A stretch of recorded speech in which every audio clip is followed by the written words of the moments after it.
नमस्कार शेतकरी मित्रांनो. काल माझ्या शेतामध्ये तुरीची लागवड झाली.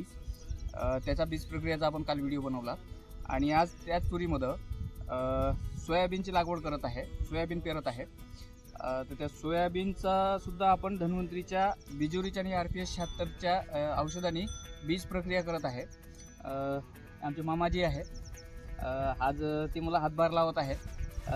आज त्यांच्याच हाताने आम्ही बीज प्रक्रिया करून घेत आहोत. अनुभवी शेतकरी आहे.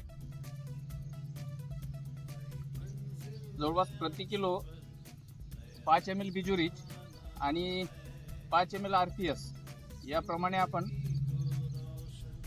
औषध घेतलेलं आहे. तर हे बिजोरीच आणि RPS आपण बियाण्याला लावत आहोत.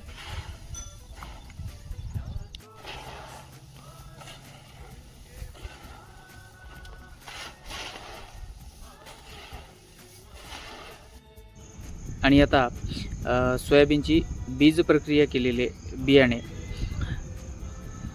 टिपणीच्या सहाय्याने